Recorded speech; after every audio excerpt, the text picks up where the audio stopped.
After flying to Australia for business meetings, I arrived at my hotel at 2 a.m. in a wheelchair, and the night manager Sandra pointed at my legs, saying, "Another wheelchair scammer." She sprayed me with Lysol, poked my legs with a pen, demanding I prove it, then tore up my medical documents while saying, "Your R-word mother couldn't even birth you right." When her co-worker read my name on the papers, his face went white. "Sandra, that's the CEO." After flying to Australia for a full day of business meetings in Sydney, I wheeled into the lobby of my hotel at 2 a.m. wearing a tracksuit, exhausted beyond words. The second I walked through the doors, the night managers Sandra and Terrence stared at me like I'd brought a disease into their precious marble palace. Sandra pointed at my legs and announced, "Another wheelchair scammer." Terrence actually walked behind me and started doing this cruel impression of someone in a wheelchair, making these exaggerated rolling motions with his arms. I just took a deep breath and tried to focus on checking in. Sandra walked around the desk and got right in my face. "Prove it," she said. "Prove you actually need that chair." Before I could respond, she was demanding I pull up my pant legs. I lifted them to show my atrophied muscles, and she actually pulled out a pen from her pocket and started poking at my calves. "Can you feel this? What about this?" My face burned with humiliation as she probed my legs like I was some kind of fraud who needed to be exposed. Terrence put his hand on Sandra's shoulder. "Hey, maybe we should slow down. He might not, you know." He tapped his temple and then started speaking to me in this exaggerated, slow voice like I was a toddler. "Hello there. Do you understand what's happening? This is a hotel, a nice place where people sleep." Sandra caught on immediately. "Oh gosh, you're right. That explains everything." She leaned down close to my face and started talking super loud and slow. "Should we call someone who takes care of you?" Terrence actually started miming sleeping and pointing at the hotel like he was playing charades. I was so tired, and now I had to sit through being treated like a child who couldn't understand words. "If he can't even understand basic English," Sandra said, backing away from me, "who knows what else is wrong with him, or what he's carrying?" Terrence nodded and wiped his hands on his pants where he'd touched my wheelchair. That's when Sandra disappeared behind the desk and came back with a can of Lysol. She started spraying it all over my wheelchair and body. It stung my nostrils and made my eyes water like I was cutting onions. "Goodness knows what diseases you're carrying," she said, while half the can dripped down my wheels. I sat there soaking in Lysol, trying to breathe through my mouth, when Sandra noticed this woman checking in at the other end of the lobby. She grabbed Terrence and they started whispering and pointing at me. Sandra took out her phone and snapped my picture. "He's probably here to follow women like you into the accessible bathrooms," she said loud enough for me to hear. "It's always the ones in wheelchairs who are the pedos." I wondered which was worse, that they thought this about disabled guests, or that they felt comfortable saying it out loud. Terrence immediately ran to block the accessible bathroom door with his body, while Sandra showed my photo to the woman checking in. She started warning her about me like I was on some registry. I wanted to wheel myself out, but that would look like guilt, and I was trapped in this nightmare they'd created. Two female employees came out of the back office, and Sandra showed them my picture too. They practically ran back to the office and locked the door. Every insult was another line in their termination letters, but they were too busy enjoying themselves to notice, especially Sandra, who was now moving toward me with purpose. She grabbed the bag off my lap. "Security check," she announced before dumping everything onto the floor. My medications scattered and rolled away. My folder of acquisition paperwork from the Australia deal spilled open, but what caught her attention were my medical documents. She snatched them up, and her face twisted into something genuinely cruel. "Your R-worded mother couldn't even birth you right," she said, holding my diagnosis paperwork. "She probably knew you'd be broken and tried to flush you out." I'd heard cruel things before, but having someone insult my mother while holding my medical papers felt different. Suddenly, she started ripping them up, throwing the pieces at my face. They fluttered down like confetti while she laughed. Terrence was taking photos of the scattered papers, saying something about showing what happens to cripples who don't belong in five-star establishments. That's when Terrence picked up one of my medical cards from the floor. He read the name and froze completely. "James Litt," he said out loud, his voice strangled. "Sandra, that's the CEO's name." Sandra was still holding torn papers. "What?" Sandra looked from the phone to me. Same face, same name, just covered in Lysol instead of wearing a suit. "We just called the owner a child lover," Terrence whispered. "Mr. Litt, please, we didn't know," Sandra stammered, her hands shaking. Terrence was backing away, mumbling apologies, his face completely white. She instantly handed me a key card for the hotel room, and I wheeled myself into the elevator without saying a word. And once everything was said and done, I planned on making them pay, because insulting me is one thing, but insulting my mom is another. The elevator ride up felt endless. My hands gripped the wheels of my chair so tight my knuckles went white. The Lysol smell clung to everything, making my stomach turn with each breath. When the doors finally opened on the executive floor, I wheeled myself down the hallway to my suite, the key card shaking in my hand. Inside, I locked the door and just sat there in the darkness for a moment. My clothes were damp with disinfectant. My medical papers were gone, torn to pieces by someone who thought my disability made me less than human. But worse than all of that was hearing someone speak about my mother that way. She'd been gone for 5 years, and hearing Sandra use her memory as a weapon felt like a physical blow. I wheeled over to the desk and opened my laptop. My hands moved on autopilot as I logged into the hotel's corporate system. As CEO, know, I had access to everything, including the employee database. Sandra Fulton and Terrence Williams. Both had been with the company for 3 years. Sandra had 2 previous complaints for customer service issues that HR had somehow let slide. Terrence had a clean record, which made his behavior tonight even more disappointing. I started typing an email to our head of human resources, Margaret Foster. Then I stopped. An email wouldn't capture what had happened. This needed to be handled properly, with full documentation. I picked up my phone and scrolled to the security office number. Even at 3 a.m., someone would be monitoring the cameras. The security guard who answered sounded half asleep until I identified myself. Then his voice snapped to attention. I asked him to preserve all lobby footage from the past hour and make backup copies immediately. He confirmed the cameras had captured everything, including audio from the main desk area. Good. Evidence would be crucial. Next, I called Margaret directly. She answered on the 3rd ring, her voice groggy but professional. I explained the situation as calmly as I could, though my voice cracked when I mentioned what Sandra had said about my mother. Margaret's sharp intake of breath told me she understood the severity. She said she'd be at the hotel within an hour to begin the investigation. I spent the next 30 minutes documenting everything while it was fresh. Every word, every action, every detail. My business training kicked in as I created a timeline of events. The acquisition paperwork from the Australia deal was scattered on the lobby floor, probably being stepped on by whoever was working the morning shift. Those documents alone were worth millions, and Sandra had thrown them around like trash. My phone buzzed. A text from Margaret saying she was in the lobby reviewing footage. Another buzz, this time from David Park, our chief operating officer. Margaret must have called him. His message was short. James, I'm horrified. Full investigation starting now. Whatever you need. I wheeled myself to the bathroom and finally got out of my Lysol-soaked clothes. The shower helped wash away the chemical smell, but not the humiliation. As I dried off, I caught sight of myself in the mirror. Same face that was on the company website, in the annual reports, in the press releases about the Australia acquisition. But tonight, that face hadn't mattered. All Sandra and Terrence had seen was the wheelchair. By the time I was dressed in fresh clothes, my phone was lighting up with messages. The head of security confirming he'd made multiple backup copies of the footage. Our legal counsel asking if I wanted to pursue criminal charges for assault and destruction of property. The general manager of the hotel apologizing profusely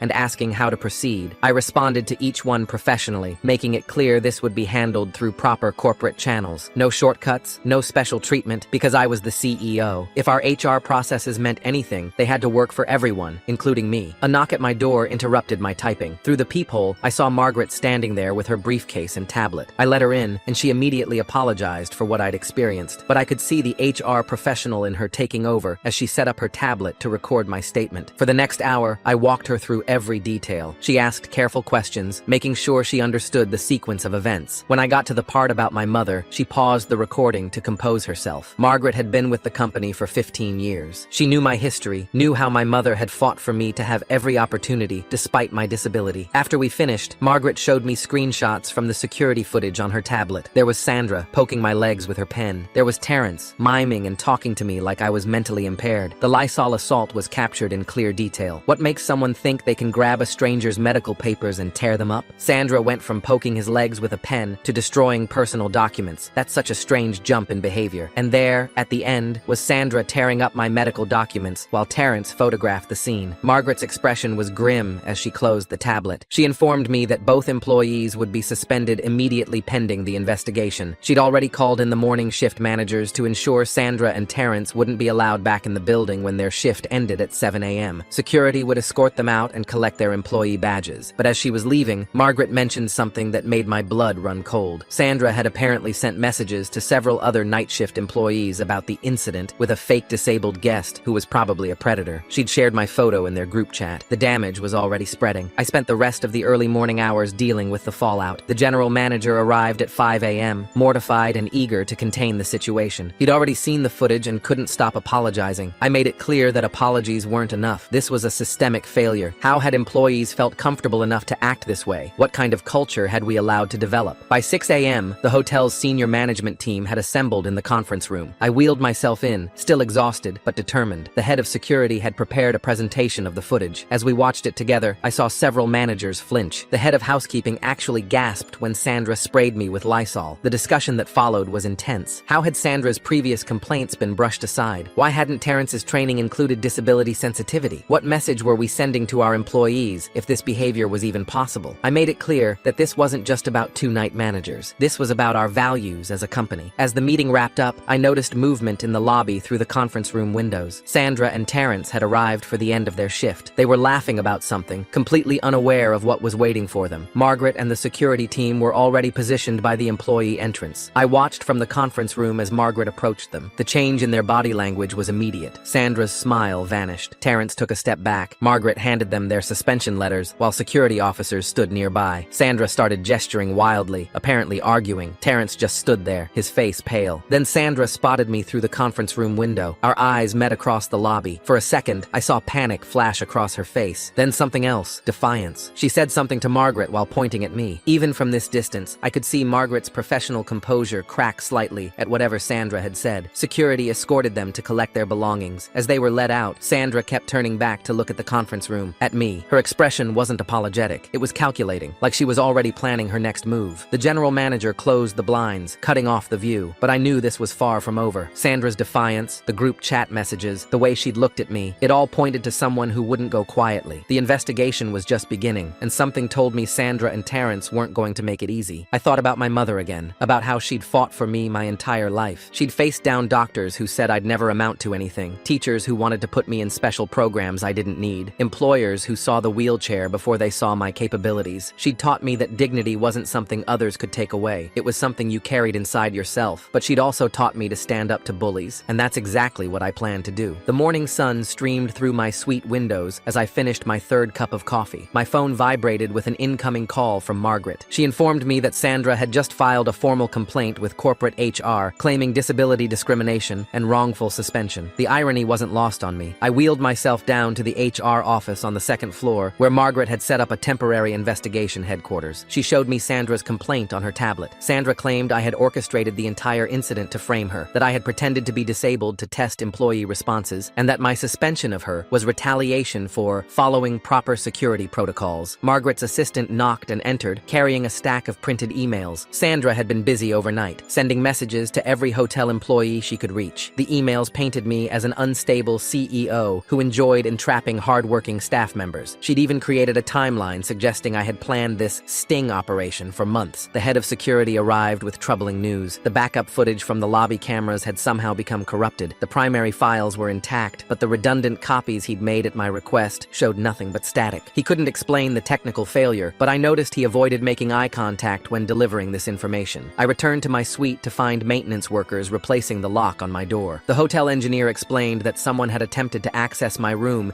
using an override code during the night. Security footage from the hallway showed a figure in a maintenance uniform, face obscured by a cap, trying different codes on my door panel around 4 a.m. Margaret called an emergency meeting with the senior management team. As I wheeled into the conference room, I noticed several managers exchanging glances. The atmosphere had shifted since our morning meeting. Sandra's email campaign was working. During the meeting, the head of housekeeping mentioned that 3 night shift employees had come forward to support Sandra's version of events. They claimed to have witnessed me acting aggressively in the lobby, though none of them could explain why they hadn't appeared in any of the security footage. Their stories were remarkably similar, almost rehearsed. After the meeting, I encountered Terrence in the hallway outside the business center. He looked haggard, dark circles under his eyes. He glanced around nervously before approaching my wheelchair. He started to speak, then noticed a security camera and quickly walked away, but not before I saw him slip a folded paper under a potted plant near the elevator. I retrieved the note after he left. His handwriting was shaky. She made me do it. She has things on me. Meet me in the loading dock at 2 p.m., please. I photographed the note and forwarded it to Margaret immediately. The hotel's head of IT knocked on my suite door an hour later. He discovered something disturbing while investigating the corrupted backup files. Someone with administrative access had logged into the security system at 3:47 a.m. and run a targeted corruption script on specific file segments. The login credentials belonged to a night manager account, but the actual access had come from an IP address registered to an internet cafe 6 blocks away. I decided to take a wheelchair-accessible taxi to visit our corporate offices across town. As the driver helped me into the vehicle, I noticed a familiar figure watching from a coffee shop across the street. Sandra, despite being suspended, was photographing my every move. The taxi driver mentioned that someone had called his company asking about my destination before I'd even booked the ride. At corporate headquarters, I found David Park in his office looking concerned. He showed me his inbox, filled with anonymous emails detailing my history of erratic behavior and vendetta against hardworking employees. The emails included doctored screenshots of supposed previous complaints against me, complete with fake case numbers and dates. Our IT security team traced the anonymous emails to the same internet cafe where the security system had been accessed. Surveillance footage from the cafe was conveniently unavailable due to a system maintenance performed that morning. The timing was too perfect to be coincidental. Back at the hotel, I arrived at the loading loading dock at 2 p.m. as Terrence had requested. He was pacing nervously between delivery trucks, constantly checking his phone. When he saw me approaching, he looked ready to run. Instead, he pulled out his phone and showed me a series of text messages from Sandra. The messages revealed Sandra's web of manipulation. She had photos of Terrence from a night 2 years ago when he'd let a friend stay in an empty room without charging them. A minor infraction, but Sandra had built it up as grand theft, threatening to report him for embezzlement. She'd been holding this over him, using it to ensure his cooperation in various schemes. Terrence's hands shook as he scrolled through more messages. Sandra had been systematically gathering dirt on night shift employees for years. She had files on everyone, photos of employees taking extended breaks, records of minor policy violations, even personal information about family troubles and financial problems. She used this information to build a network of people too scared to oppose her. He showed me a group chat where Sandra was currently coordinating her defense. She had assigned roles to different employees who would corroborate her story, who would claim to have witnessed my aggressive behavior, who would spread rumors among the day shift staff. The level of organization was impressive and disturbing. Suddenly, Terrence's phone rang. Sandra's name appeared on the screen. He answered on speaker at my gesture. Sandra's voice was calm but menacing as she reminded him about their agreement and warned him against making mistakes that could affect his family. Sandra's playing chess while everyone else thought they were having a normal Tuesday, building a blackmail empire one night shift at a time, complete with corrupted files and coffee shop surveillance missions that would make spy movies jealous. She mentioned his daughter's school by name, a clear threat wrapped in casual conversation. After Sandra hung up, Terrence broke down. He admitted to helping her access the security system using his override codes. She had made him create the maintenance uniform disguise and attempt to enter my room, though he swore he was only supposed to look for evidence of my fake disability. He hadn't known about the corruption script until after it was done. I convinced Terrence to document everything in a written statement. We went to Margaret's temporary office where he spent 2 hours detailing Sandra's schemes. He revealed that Sandra had been running similar operations for years, targeting guests she deemed unworthy of the hotel, especially those with disabilities or from certain ethnic backgrounds. She kept detailed records of her activities in a hidden file on the hotel's shared drive. Margaret immediately launched a search for Sandra's hidden files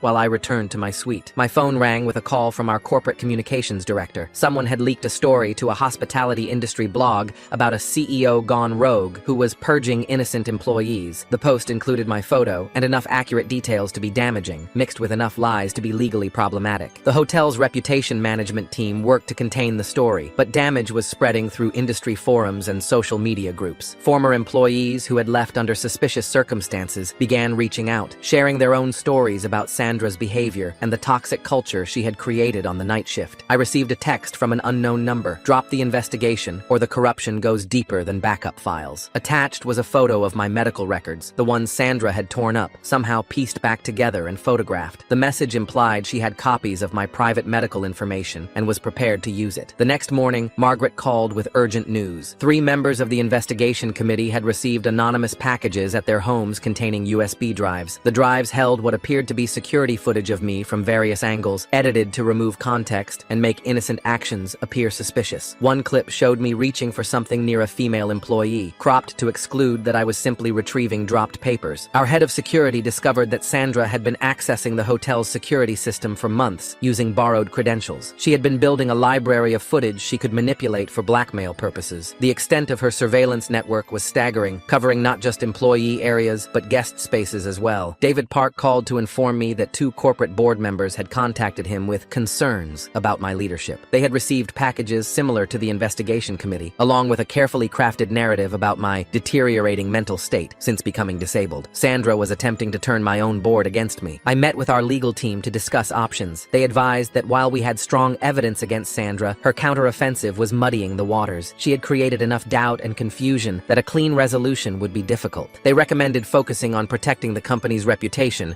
while continuing the internal investigation. That afternoon, I discovered that Sandra had accessed my personal employee file using a manager's password she had somehow obtained. She had downloaded my emergency contact information, medical accommodation records, and even my direct deposit details. The violation of privacy was complete, and I had no idea how she planned to use this information. Terrence contacted me again, this time through Margaret. He had remembered something important. Sandra kept physical backups of her blackmail materials in a safety deposit box. She had mentioned it once when hammered at a company party, bragging about her insurance policy. He didn't know which bank, but he remembered her saying it was within walking distance of the hotel. The investigation team began checking with nearby banks, but privacy laws made it impossible to confirm the existence of a safety deposit box without proper legal authority. We were stuck knowing crucial substantial evidence existed, but unable to access it through proper channels. Meanwhile, Sandra's support network among the night shift was beginning to crack. Two employees came forward independently, tired of living in fear. They corroborated Terrence's story about Sandra's blackmail tactics and provided their own examples of manipulation and coercion. One revealed that Sandra had forced her to spy on day shift managers and report any perceived weaknesses. I received another anonymous message, this time containing a video file. It showed me in my wheelchair from multiple angles, overlaid with degrading commentary about disabled people. The production quality suggested Sandra had spent considerable time creating this harassment material. The message warned that this video would be sent to every major hotel chain's HR department if I didn't drop the investigation within 24 hours. Margaret's team discovered that Sandra had been manipulating the hotel's scheduling system for years, ensuring that her allies worked together and potential whistleblowers were isolated on different shifts. She had created an echo chamber where her behavior was normalized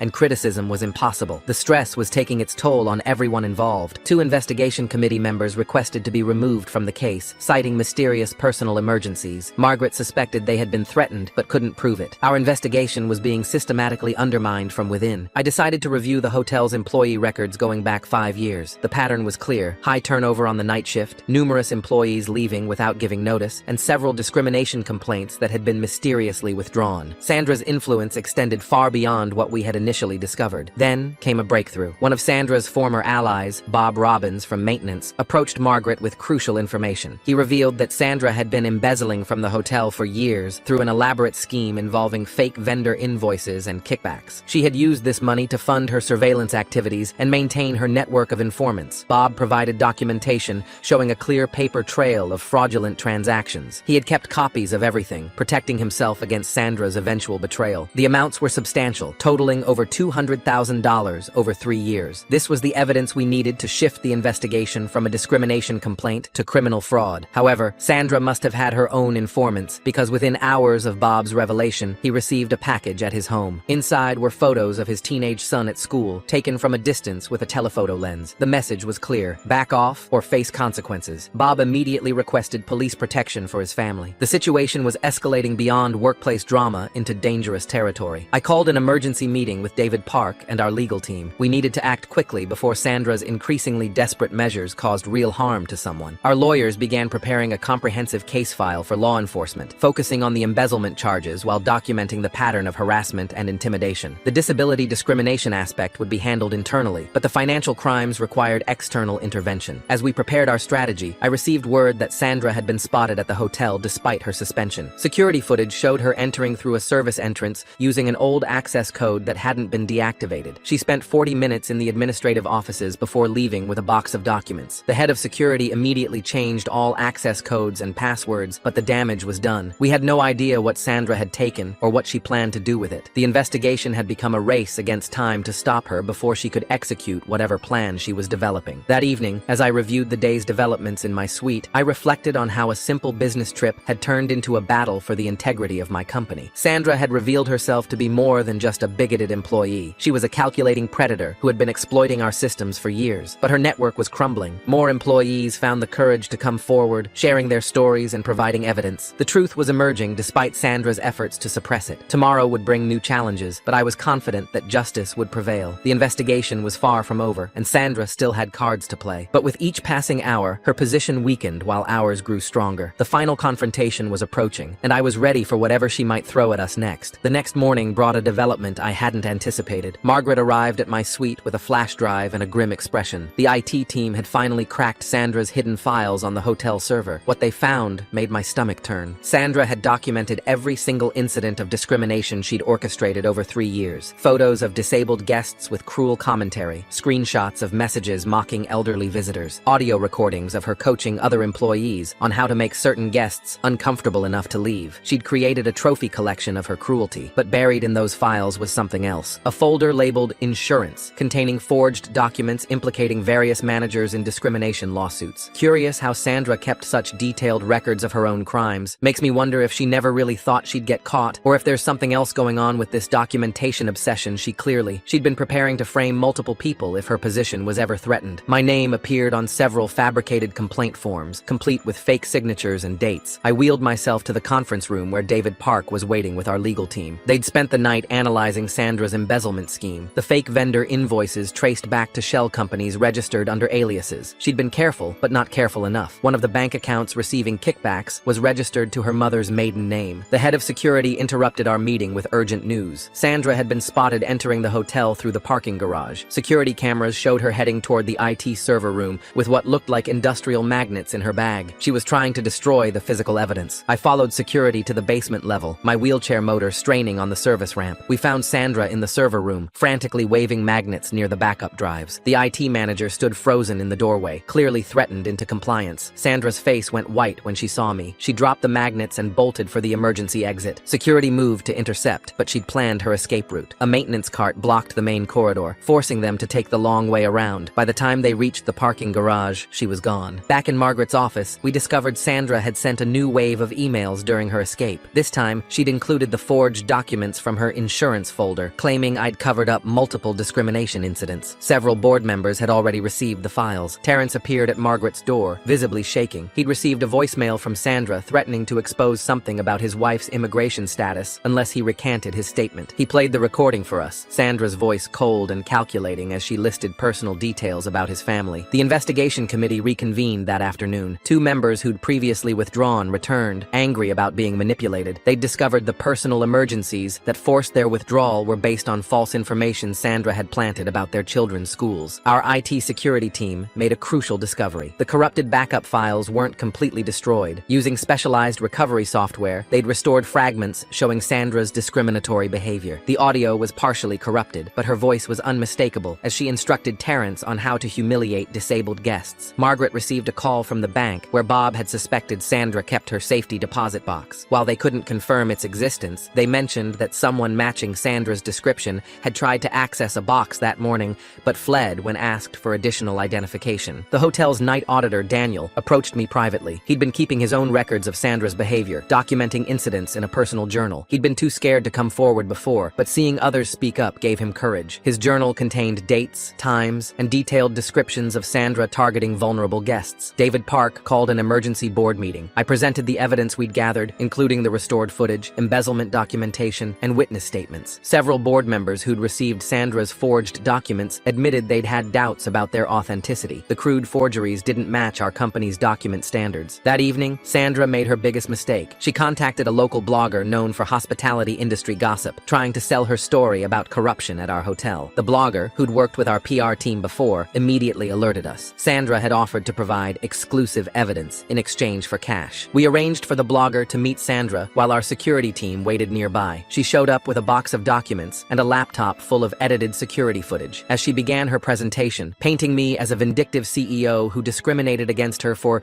doing her job, our security team documented everything. The laptop contained more than edited footage. Sandra had accidentally included her original files showing the full context of each incident. Her attempts to doctor the evidence had preserved the source material. We now had irrefutable proof of her manipulation tactics. Margaret's team worked through the night preparing termination documentation. The embezzlement evidence was forwarded to law enforcement. By morning, we had a comprehensive case that addressed both the discrimination and financial crimes. The next day, I met with every employee who'd been affected by Sandra's schemes. Some had been blackmailed for years. Others had left the company rather than continue working under her shadow. Each story reinforced how much damage one person could do when left unchecked. Bob Robbins returned with additional evidence. He'd convinced two other maintenance workers to share their experiences. They revealed Sandra had been selling master key codes to outside parties, compromising hotel security. The money from these sales had funded her surveillance network. Our HR team discovered Sandra had been using her access to manipulate employee reviews. Anyone who challenged her received poor evaluations. Those who complied got glowing recommendations. She'd created a system where opposing her meant career sewer slide within the hotel. I received word that Sandra had been detained at the airport trying to leave the country. The embezzlement charges had triggered a travel restriction. Police found her carrying multiple fake IDs and a significant amount of cash. The safety deposit box key was in her pocket. With a warrant, authorities accessed the safety deposit box. Inside were USB drives containing blackmail material on dozens of current and former employees. There were also records of her embezzlement scheme going back 5 years, predating our initial investigation timeline. The investigation committee issued their final report. It detailed systemic failures that allowed Sandra to operate unchecked. They recommended comprehensive policy changes, including regular audits of manager access privileges and mandatory reporting systems for discrimination complaints. I met with Terrence one last time, free Free from Sandra's influence, he broke down completely. He admitted to participating in similar schemes at his previous job, where Sandra had also worked. She'd recruited him specifically because she knew his history made him easy to control. The full scope of Sandra's network became clear as more employees came forward. She'd built a culture of fear and compliance that extended beyond the night shift. Day managers had ignored complaints because Sandra had dirt on them. Security staff had looked the other way because she'd threatened their jobs. Our legal team prepared a comprehensive report for law enforcement. The embezzlement